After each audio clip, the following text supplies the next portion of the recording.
गावावर शहारे आणणारे प्रसंग ऐकून नक्कीच आपण सर्व रोमांचित झाले असालच. शिवरायांच्या आयुष्यातला प्रत्येक क्षण हा आपल्याला शिक्षण देणारा आहे, शिकवणारा आहे.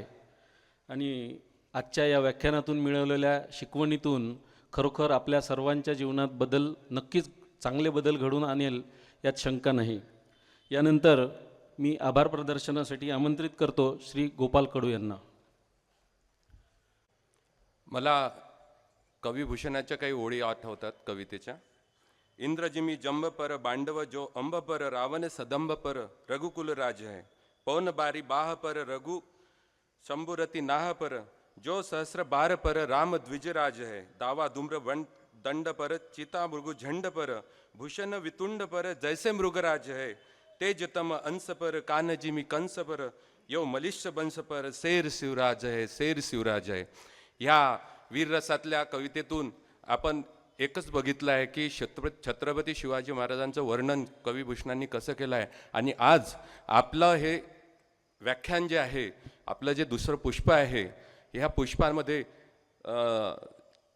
सरांनी आपल्याला शिवचरित्राबद्दल वीररसातील शब्दांमधूनच आपलं पूर्ण वक्तृत्व इथं आपल्यासमोर सादर केलं आहे. त्याबद्दल मी सरांचे खूप खूप आभार मानतो.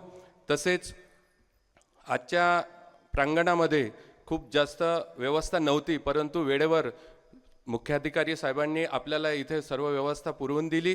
त्यानंतर त्यांच्यासोबत नांदगावकर सरांनी तिथे रोड रोलर इथे आणून आपली व्यवस्था करून दिली. सोबतच गोगरे सर आणि त्यांचे स्वच्छता कर्मचारी यांचेसुद्धा मी खूप खूप आभार मानतो.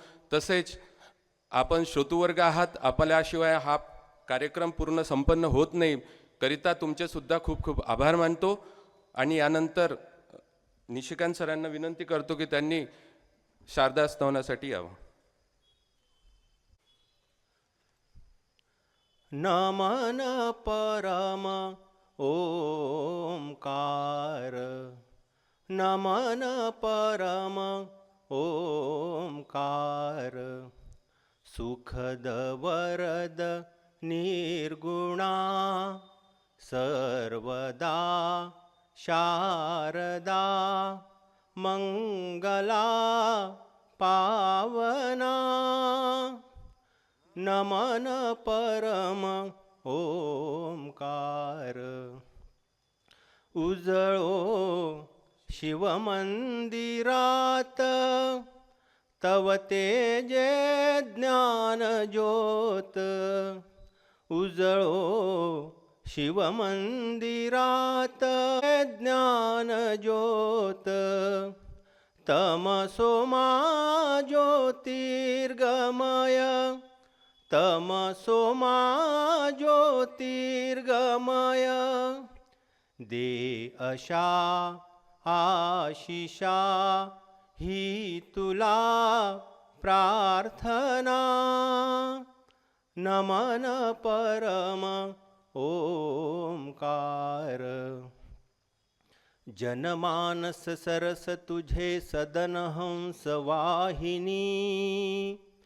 तव प्रतिभा दिव्य फुलो येथ वाग्विलासिनी.